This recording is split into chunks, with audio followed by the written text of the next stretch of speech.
They say a man dies twice. Once when his heart stops beating, and again when his name is spoken for the last time. But what happens when neither ever truly occurs? When a man's death triggers mass hysteria, riots in the street, and rumors of suicide among fans. Was it mourning or mania? Grief or guilt? Today, we take you back to the year 1926, to a time when America witnessed one of the most surreal and chaotic public displays of collective emotion in its cultural history. A 31-year-old heartthrob had just died, and the streets of Manhattan erupted into scenes more fit for revolution than remembrance. His name? Rudolph Valentino. But let's ask the hard question. Was Valentino mourned because he died or because, in life, he represented something far more complicated? Something that made society both adore and fear him at the same time? Welcome to Tragedy Uncovered. If you believe every legend hides a deeper truth, then you're in the right place. Don't forget to subscribe and turn on notifications because some stories refuse to stay buried. Now, let's talk about a man who was worshipped by millions, loathed by thousands, and quite possibly destroyed by both. Rudolph Valentino wasn't born into fame. He was born in southern Italy in 1895, far from the glow of movie marquees or red carpets. His father was a stern veterinarian, his mother a graceful Frenchwoman. When his father died from malaria, young Rodolfo was just 11. Something cracked in him. He became a dreamer, restless, rebellious, detached from the expectations of school and society. He fled to Paris as a teenager, intoxicated by the city's indulgence and nightlife. He gambled away what little he had, danced in cabarets, brushed shoulders with high society. But it all crumbled fast. Penniless, he returned home in shame. And like many young men with nowhere else to go, he boarded a ship to America in 1913 with a forged family crest and a few bucks in his pocket, hoping to reinvent himself. At first, New York chewed him up and spit him out. He barely spoke English. He slept on park benches. He washed in public fountains. He was just another immigrant, invisible to the system, until he found a loophole. The loophole was his face. Valentino had what the magazines would later call impossible beauty. He began dancing at clubs where rich, lonely women paid 10 cents for a tango with a handsome stranger. He became a fixture in Manhattan's nightlife, not just as a dancer, but as an object of desire, speculation, even scandal. And that's where the trouble started. He became entangled in a messy divorce scandal involving a Chilean socialite named Blanca de Salas. When he testified in court on her behalf, accusing her husband of cheating, the backlash came swiftly. Just days later, Valentino was arrested in a police raid under suspicions of vice crimes. Many believed it was retaliation, orchestrated by Blanca's powerful ex. The charges were vague. The tabloids weren't.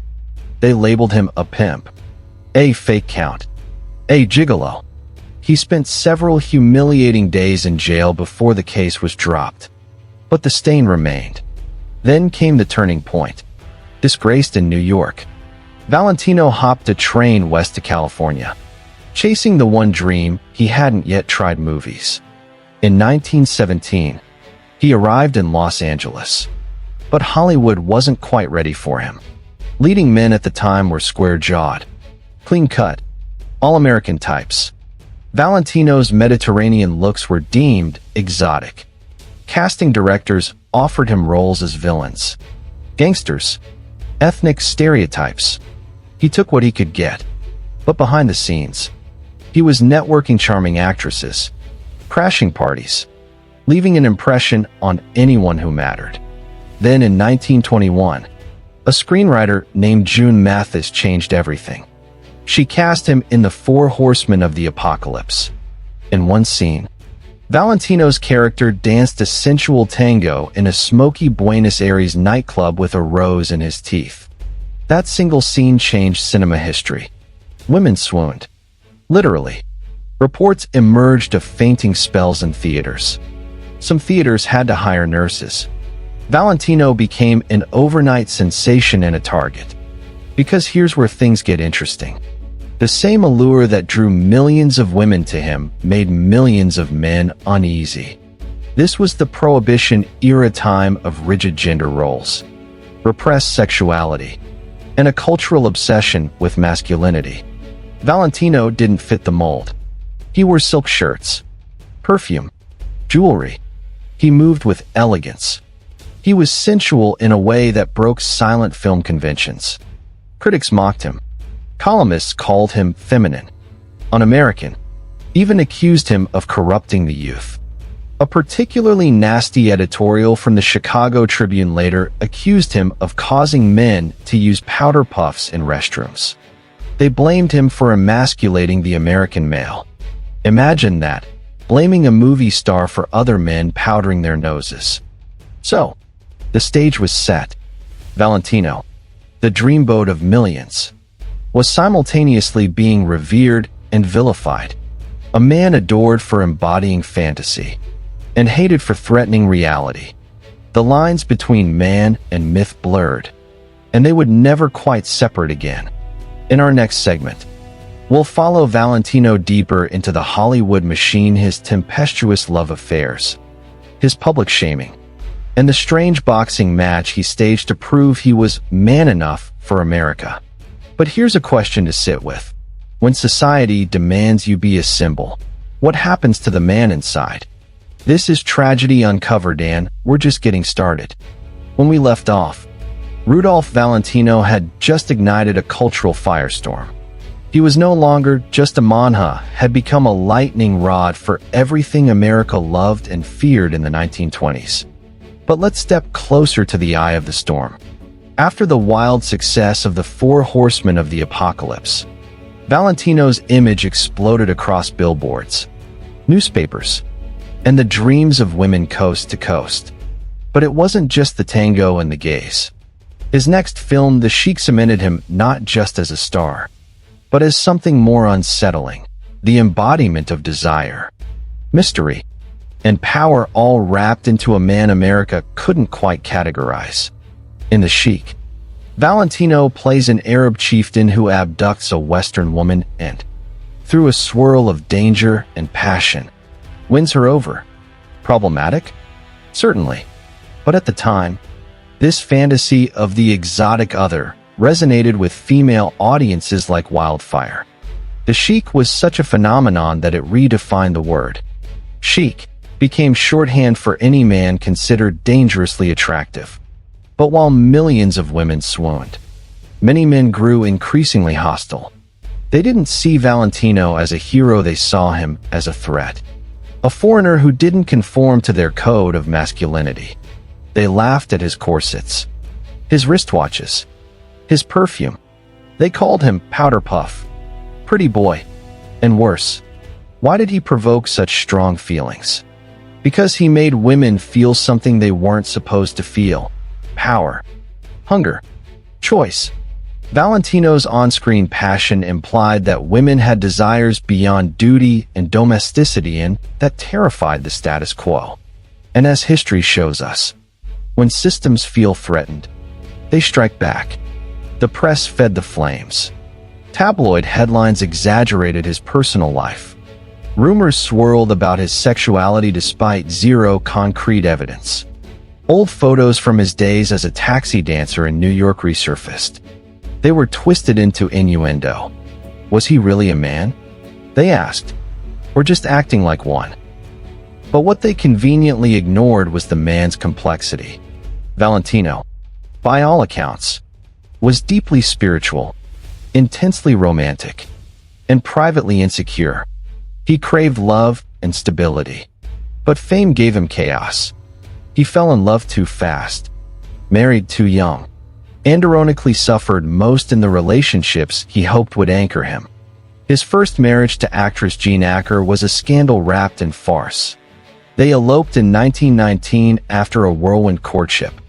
But on the wedding night, she locked him out of their hotel room. Some claimed she discovered he had an STD. Others whispered she was secretly in love with someone else. Regardless, the marriage was never consummated, and the press had a field day. Acker, for her part, spun it into a career. She sang sentimental songs about Valentino after his death, profiting from the memory of a marriage that never truly was. But it was his second Mariagito designer and occult enthusiast Natasha Rambova that really captured the public's imagination. Rambova was not the traditional Hollywood wife. She was creative, dominant, and unapologetically eccentric. She dressed Valentino, directed his image, and dabbled in mysticism. Some saw her as a muse. Others called her a manipulator. Many in the industry blamed her for pushing Valentino into artistic projects that flopped. One producer even dubbed her Lady Macbeth in silk pajamas. Their love was real, but so was the turbulence. Valentino was possessive. Rambova was independent. They fought over career decisions, public image, and even spiritual beliefs. She introduced him to seances and spirit guides. He indulged her, perhaps to keep her closer, perhaps because he, too, was seeking answers in a world that refused to understand him. Still, he loved her, desperately. So much so, that in 1922, before his divorce from Acker was fully finalized under California law, he married Rambova in Mexico. This act, intended as a romantic leap, landed him in jail for bigamy. The image of the world's most passionate man weeping behind bars was too juicy for the press to resist. And it stuck. What followed was a media circus. Valentino had to legally annul the marriage, then wait a full year before marrying Rambova again. In the meantime, they were forced apart by court order. He reportedly cried over the phone during their separation. When they were finally able to remarry in 1923, it was meant to be a fresh start. But the cracks never really healed. Behind closed doors, the power dynamic was reversed. Rambova called the shots. She curated Valentino's persona like an art project. His roles became increasingly elaborate, sometimes absurd. One film had him in a powdered wig and tights, confusing audiences who wanted their desert lover, not an 18th century dandy. Hollywood executives began to whisper that Rambova was ruining him, that she was a foreign influence, pulling him away from what America wanted him to be. Valentino tried to push back publicly, claiming he believed in manly men and that women wanted to be ruled. But his interviews didn't match the man who cried in court for love, who wore bracelets gifted by his wife, or who believed in spirit guides. He was living a contradiction between who he truly was and who he was expected to be. And that contradiction was eating him alive. By 1925, Rambova had enough. She left him and moved to New York. Valentino, now alone, tried to rebuild. He signed new contracts, filmed new roles, and began a highly publicized romance with the dramatic Polish actress Pola Negri. But even that felt more theatrical than sincere. Throughout all of this, a deeper question lingered. Who did Valentino belong to? Himself? His lovers? The studio? Or the audience who claimed him as theirs? He had become a symbol no one could fully control, not even him. And when, just months before his death, a Chicago newspaper declared him responsible for the feminization of the American male, he snapped. The insult wasn't just about gender, it was about identity, race, and power. Valentino challenged the anonymous writer to a boxing match. He followed through, staging a public fight refereed by heavyweight champion Jack Dempsey. He won. But what did he prove? That he could hit a man, or that he had been wounded so deeply by the world's perception of him he had no choice but to fight back? It's one thing to fight for your place in the spotlight. It's another to fight for your right to simply exist as yourself. By 1926, Rudolph Valentino had fought that battle more times than anyone should have to.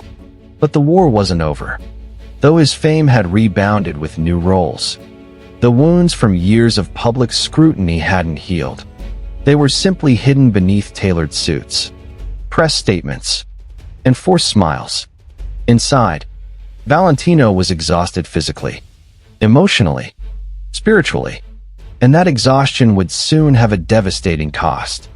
That summer, Valentino was back in New York City, promoting The Son of the Sheikah sequel to his most iconic role. The tour was meant to be triumphant, but behind the carefully staged appearances, he was visibly unwell. Friends later said he complained often about stomach pain, which he brushed off as stress. Or maybe ulcers. He pushed through anyway.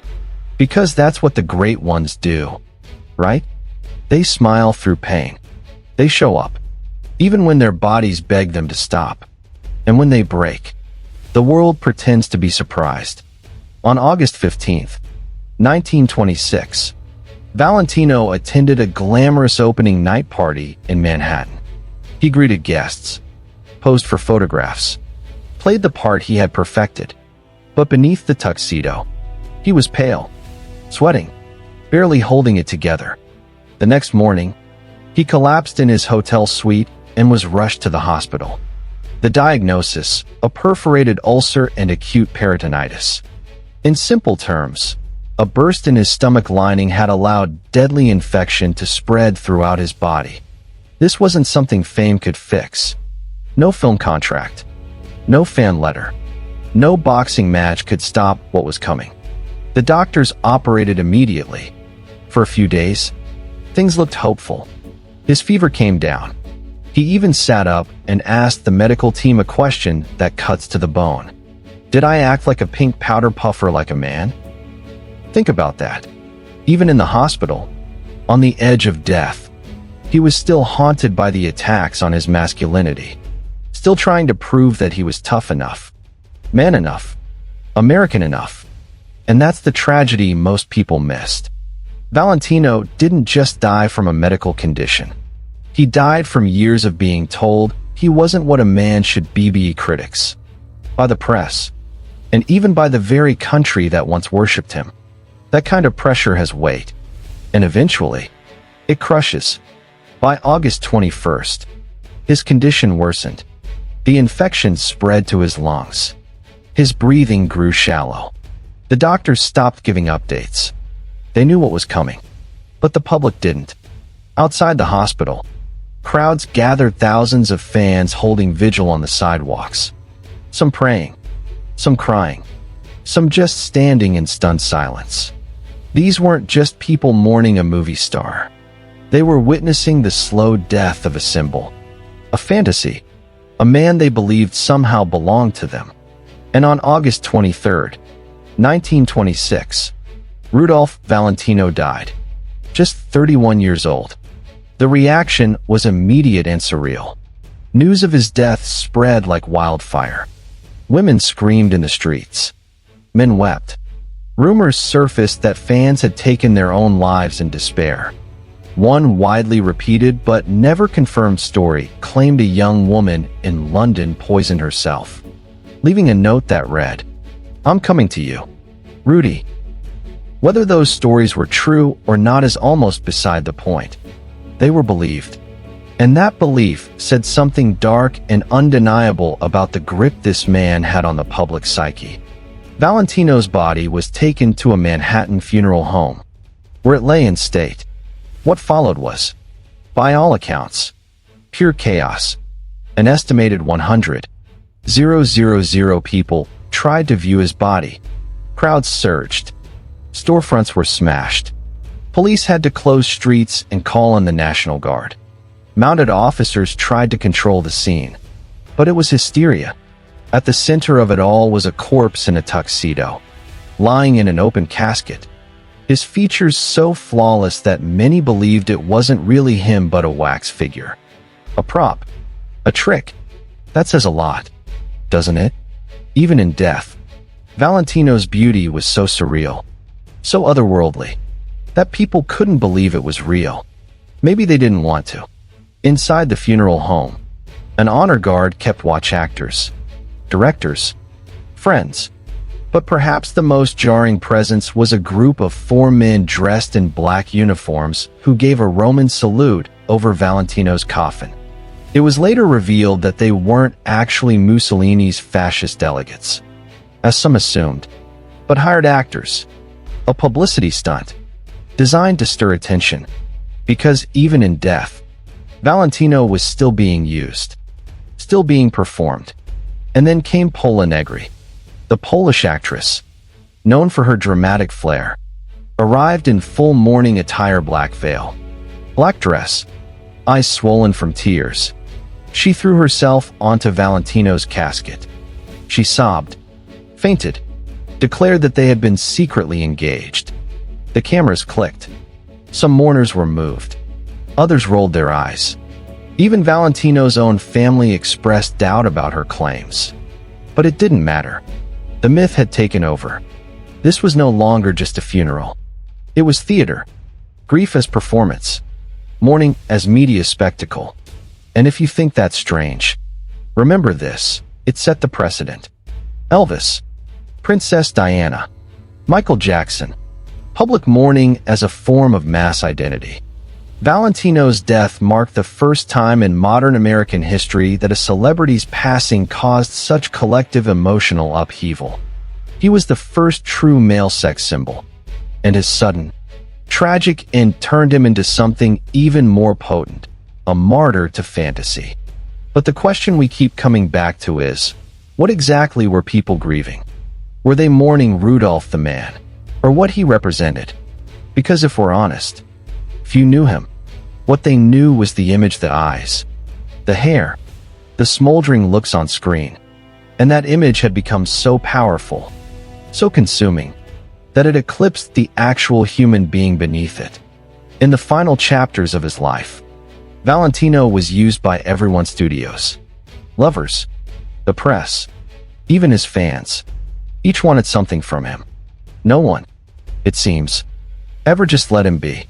He once said, "I feel quite unreal." A haunting statement from someone surrounded by cameras, admirers, and applause. But perhaps that's the cost of becoming a symbol. You stop being seen as a man. And when you die, they don't bury you, they preserve you. They turn you into legend, whether you like it or not. As the dust barely settled in New York, and the crowds finally dispersed from the funeral homes, shattered glass, and torn barricades, the next act in Valentino's strange afterlife began. His body silent now, but more famous than ever, had to make its way west. But even this journey would not belong to him.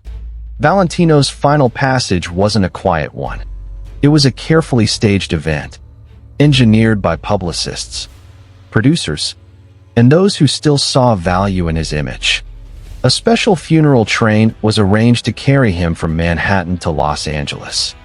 It moved slowly, deliberately, across the country, and at every stop, crowds appeared. In small towns and big cities, people waited, some with flowers, some with tears, some just to catch a glimpse of the boxcar that now held what was left of America's most desired man.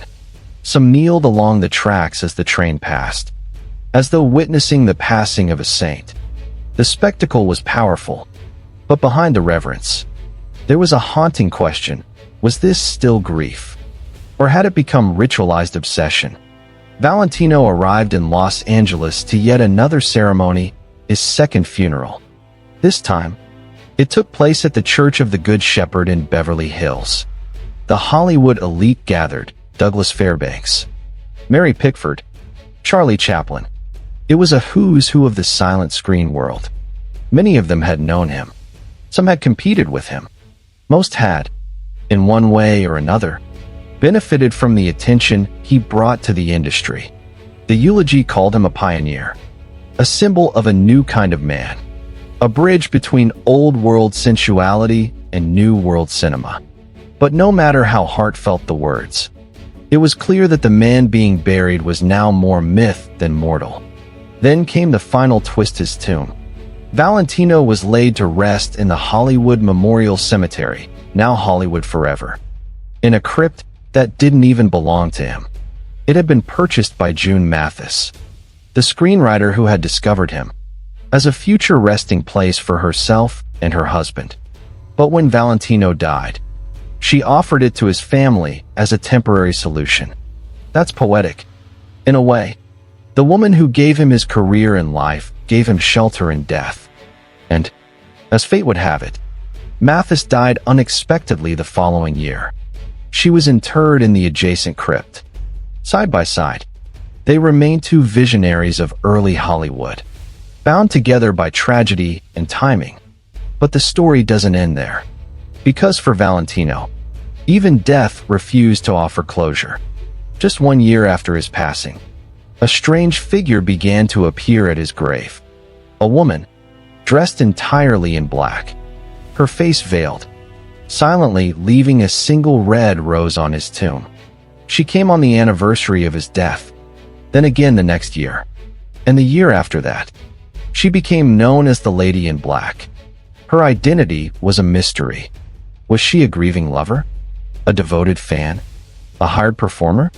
Over time, stories emerged. One claimed she was a woman Valentino had comforted during a childhood illness, and that she vowed to honor him for the rest of her life.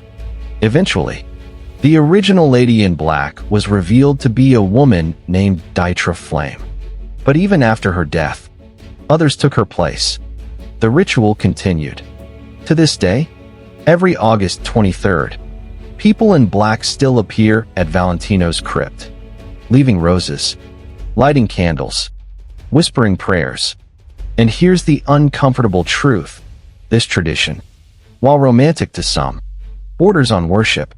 A man who struggled in life to define himself became, in death, a figure carved out of projection. Every year, the mourners don't just honor him, they summon him. In memory and myth, they keep alive the image, even as the man himself fades further into shadow. It would be comforting to think Valentino found peace in the afterlife. But the world hasn't allowed that. Legends don't sleep. Over the decades, rumors of his ghost have persisted. People claim to see him walking the cemetery at night. Some say they feel his presence near the mausoleum. Others swear his reflection has appeared in the polished marble. Hollywood tour guides lean into these tales because nothing sells like a haunted icon. But maybe the real haunting isn't about spirits or supernatural sightings. Maybe it's about what he left behind, a legacy shaped more by longing than truth. Valentino became an avatar for desire, but not just romantic desire. He represented our cultural craving for perfection, fantasy, and escape. He was never allowed to be ordinary. He couldn't age. He couldn't stumble. He couldn't disappoint. And so when his body failed, when reality did what rumors never could, it sent the public into denial. They didn't just mourn the man. They mourned the loss of illusion. And yet, we haven't learned. If anything, we've gotten worse. Modern culture continues to dehumanize its icons. We project, we obsess, we consume, and then, when they falter or do, flood the streets with flowers, hashtags, and candlelight, as if that erases the damage done. Think about the parallels. James Dean, Elvis Presley, Marilyn Monroe, Michael Jackson, Heath Ledger, all died young. All became more valuable in death than in life. All were trapped by the images we demanded of them. Valentino was simply the first, the prototype for how modern fame works and how it fails. He died alone, trying to recover from surgery, still questioning whether the world saw him as a man. And now, nearly a century later, people still whisper about his sexuality, his relationships, his jewelry, his ghost. Why? Because we're still not ready to let him rest. When we ask whether Rudolph Valentino was a star or a sacrifice, we're not just speaking in metaphor. We're talking about a man who across just a handful of years was plucked from obscurity, thrust into the blazing light of fame, and burned under the weight of what others needed him to represent. His life, though short, became a mirror for an era desperate to define itself through cinema, through masculinity, through spectacle. And perhaps no other star has had their very identity pulled in so many directions. In the 1920s, the idea of the American man was undergoing a transformation. World War I had ended. Industrialization was booming. And gender roles, especially in urban centers, were shifting. Women were demanding more freedom, entering the workforce, and expressing their sexuality in ways society had never witnessed before. Valentino entered this moment like a spark on gasoline. He didn't look like the typical Hollywood hero. He wasn't broad-shouldered or square-jawed. He didn't ride horses or punch bad guys on screen, at least not in the American cowboy sense. Instead, he smoldered. He seduced. His characters didn't conquer the world, they conquered hearts. That made him dangerous. To many women, he represented a new kind of freedom, a fantasy of being seen, desired, overwhelmed. But to many men, he was an affront. He didn't reinforce their position at the top of the cultural hierarchy, questioned it. And so, Valentino became a target. The attacks were rarely direct. Instead, they were veiled in jokes, articles, and innuendo. They called him effeminate, foreign, weak. They mocked his fashion, his perfume, even his jewelry. Remember the infamous slave bracelet he wore, gifted by his second wife, Natasha Rambova? Critics turned it into a symbol of subservience, using it to ridicule him as less than a man. But look closer. Isn't that the oldest playbook? When a man refuses to conform, when he dares to express beauty, vulnerability, or complexity, label him not real, not enough, not one of us. Valentino wasn't just battling bigotry. He was battling a narrow idea of manhood that still exists in shadows today. Even the rumors about his sexuality were never based on evidence, just on discomfort. He had deep friendships with both men and women. He was emotional. He cried in courtrooms. He wrote love poems. He performed like an artist, not a warrior. That alone was enough to unleash a flood of speculation. And yet, despite it all, he never fully broke. He stood his ground. He fought back, sometimes literally. He challenged anonymous writers to boxing matches. He called out the media's hypocrisy. He tried to reclaim his narrative again and again, though the forces against him were relentless. Still, it's worth asking, did Valentino ever really get to be himself? So much of his life was filtered through other people's lenses. The women he loved, Jean Acker, Natasha Rambova, Poland Negriel, had their own agendas, their own battles. The studios wanted him to be exotic, but not too foreign, romantic, but not effeminate, passionate, but not controversial. And the fans? They wanted him to be everything at once: dangerous but safe, masculine but gentle, human but eternal. It's a paradox that no one could survive. And yet, perhaps the cruelest part of his legacy is this: Valentino's death didn't end the conversation about him. It only intensified it. And the parts that were never true, the gossip, the distortions, the projections, have only grown louder over time. Just look at how his memory is used today. He's referenced as a cultural icon. Yes, but also as a punchline, a footnote in the history of masculinity. His jewelry is mocked, his style dismissed, his ghost is treated like entertainment. Rarely do people stop to ask what it all meant, what it says about how we treat beauty, vulnerability, and fame. So let's ask it now. What would Valentino's life have looked like if he hadn't died at 31? Would he have aged gracefully into more serious roles? Would he have found peace away from the spotlight? Or would the pressure to remain young, seductive, and mysterious have torn him down anyway? And more importantly, what do we learn from how he was treated? Because Valentino was never the problem. The problem was the system that built him up only to destroy him. The need to fit every man into a mold, to define worth through dominance, and to punish softness as weakness. He wasn't too feminine. He wasn't too foreign. He wasn't too emotional. He was simply himself, and that wasn't allowed. Which brings us back to the question we posed in part 1. Was Valentino mourned because he died or because he represented something people weren't ready to understand? His life story isn't just a Hollywood tragedy. It's a case study in identity politics, gender expectations, and the cost of fame in a society that prizes image over reality. Nearly 100 years later, we're still repeating the same mistakes. We still shame men for softness. We still flatten public figures into archetypes. We still project our needs onto celebrities and then destroy them when they don't reflect us perfectly. So maybe the real question isn't what killed Valentino, but what he exposed. And if we're brave enough to face it, we might find that his story says more about us than it ever did about him. As we've traced the arc of Rudolph Valentino's life from immigrant anonymity to international icon, from dancer for hire to a cinematic god, it becomes clear that his story wasn't built on the roles he played, but on the expectations forced onto him by a society that couldn't decide what it wanted from him. That's the real tension at the heart of this tragedy. Valentino didn't die solely from a ruptured ulcer. He died because he was relentlessly torn between opposing cultural forces, adored and resented, elevated and emasculated, desired and dismissed. And if his life reads like a script, it's because too many hands were trying to write it for him.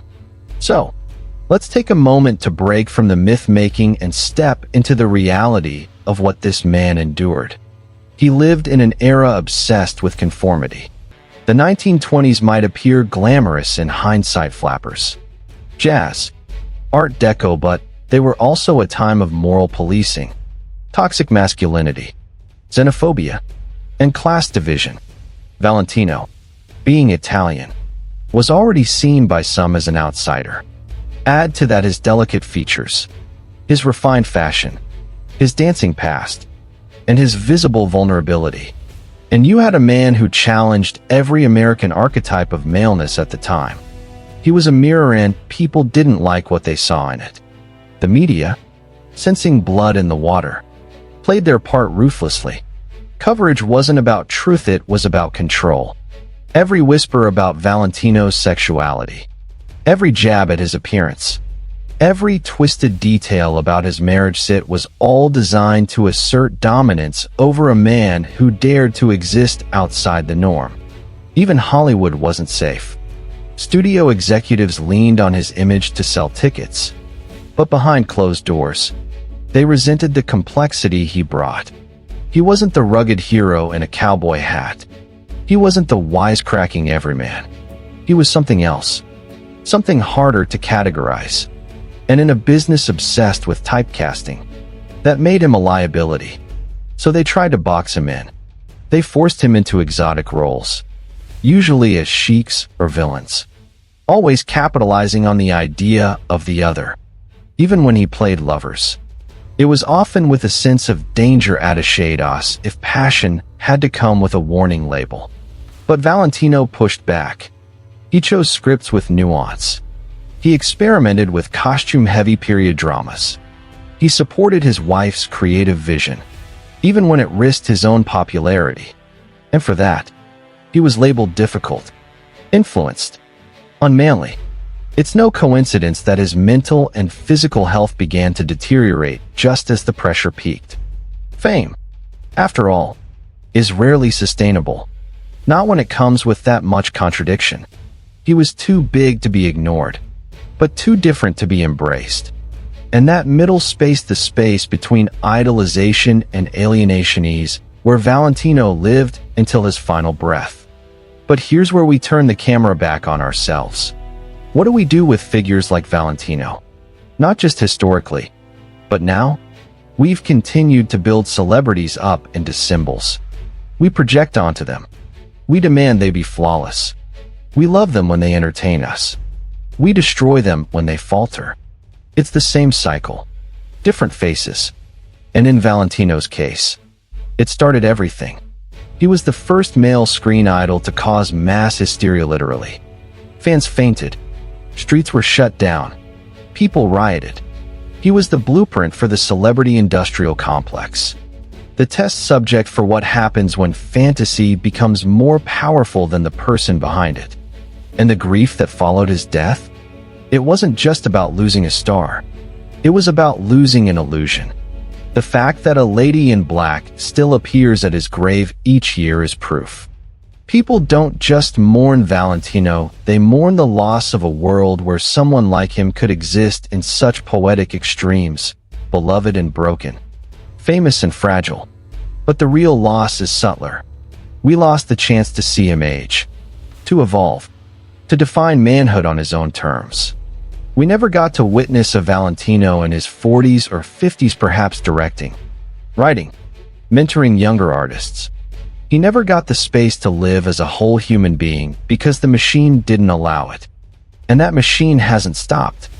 In some ways, the tragedy of Rudolph Valentino isn't just personal. It's structural. He exposed cracks in our cultural foundation about gender, fame, identity, and instead of fixing those cracks, we buried them under flowers, magazine covers, and legend. But what if we did something different? What if we let public figures be human? What if we allowed vulnerability in our definition of masculinity? What if we stopped consuming people as content and started recognizing them as complex, flawed, real? Because if Valentino's life had any one message, it's this: performance is not identity. Stardom is not security. And fantasy, if left unchecked, can devour the very people we claim to love. So yes, Rudolph Valentino will always be remembered for the stare, the silent films, the desert chic, the crushed roses on marble.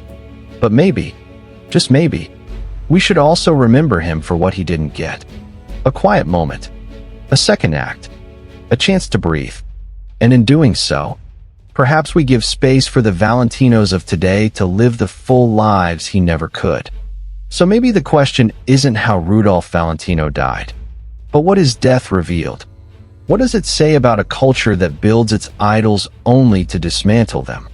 About a society that demands beauty but punishes the complexity behind it?